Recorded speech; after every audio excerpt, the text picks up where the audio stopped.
एक बार बोल दीजिए शिव गुरु महाराज की जय। आइए अनंत भक्ति चैनल में आप सभी भक्तजनों का एक बार फिर से स्वागत है। आज मैं आप लोगों को नवम स्कंध का 16वां अध्याय सुनाती हूँ, जिसमें पिता यमदग्नि की आज्ञा से परशुराम जी का अपनी माता तथा भाइयों को मार डालना और उस प्रकार पिता को प्रसन्न कर फिर उनको जीवित करना, पश्चात सहस्त्र अर्जुन के पुत्रों का यमदग्नि को मार डालना और उससे क्रोधित परशुराम जी का 21 बार पृथ्वी को क्षत्रिय रहित करना और विश्वामित्र का वंश वर्णन है। श्री सुखदेव जी बोले, हे कुरु नंदन, पिता की आज्ञा मानकर परशुराम जी तीर्थ यात्रा करने चले गए। फिर 1 वर्ष बाद आश्रम में आए।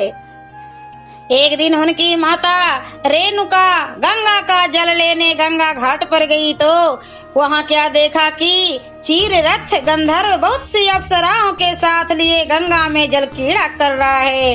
तब उसको इस प्रकार आनंद करते ऋषि पत्नी रेणुका का मन चालायमान हो गया और उन्होंने भी चाहा कि गंधर्व के साथ जल विहार करे, परंतु ऋषि के पूजा का समय निकट था। वे जल लेने आई थी, इसी से उसी सोच विचार में वे बहुत देर तक गंगा के तीर पर खड़ी खड़ी वह दृश्य देखती रही, किंतु ऋषि का भय से वैसा ना कर सकी और शीघ्रता से जल लेकर वहां से चली। इधर उनके आने की प्रतीक्षा कर ऋषि ने अपना अग्निहोत्र आदि पूजनोपचार समाप्त कर दिया। तब देखकर ऋषि रेणुका मारे डर के उनके आगे हाथ जोड़कर खड़ी हो गई। ऋषि त्रिकालदर्शी तो थे ही, उन्होंने आंख बंद कर सब कुछ जान लिया। उन्होंने जाना कि पत्नी ने इस प्रकार से मानसिक व्यभिचार किया है। इससे क्रोधित होकर उन्होंने अपने सब पुत्रों को बुलाकर कहा कि रेणुका का मानसिक पाप प्रकट कर दिया और पुत्रों से कहा कि इसे मार डालो, परंतु माता का वध पुत्रों को असह्य हुआ। उन्होंने वैसा करने से इनकार कर दिया। तब यमदग्नि ने पुत्र परशुराम के आने पर उनसे कहा। परशुराम जी अपने पिता के प्रभाव को जानते थे और यह भी जानते थे कि कैसे क्रोधी है।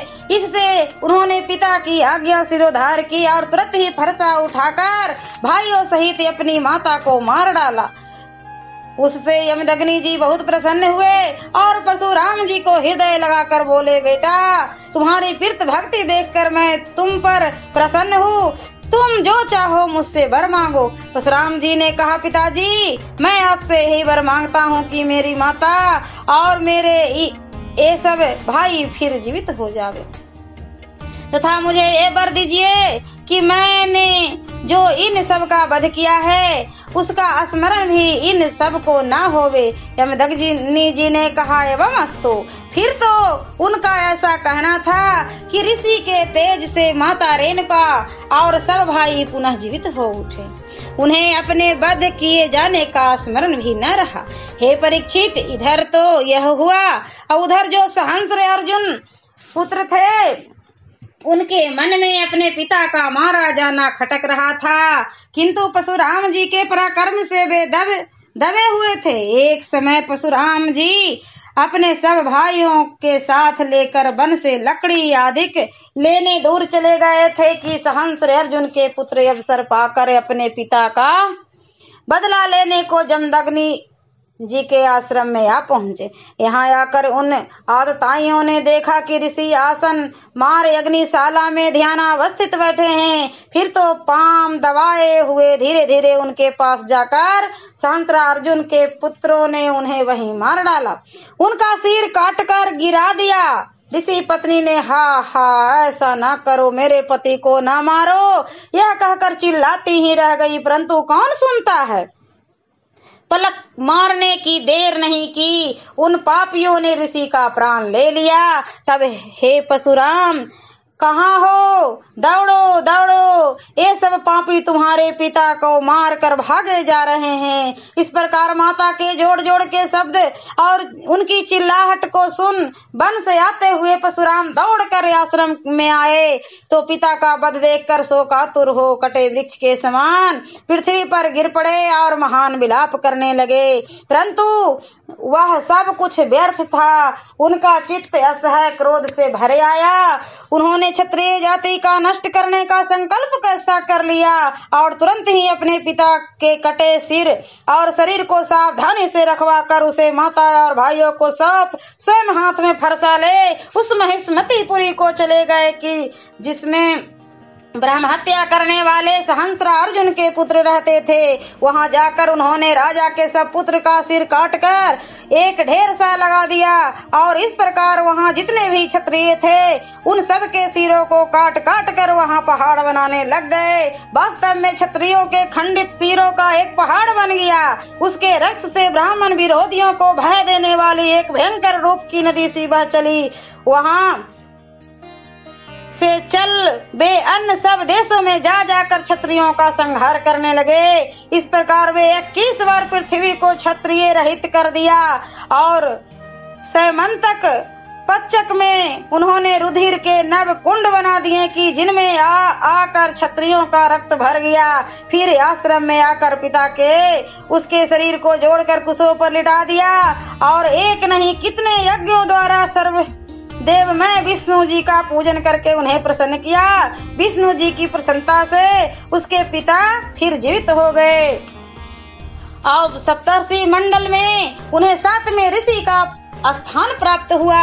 आगे चलकर स्वयं परशुराम जी भी सप्तर्षियों में माने जाएंगे।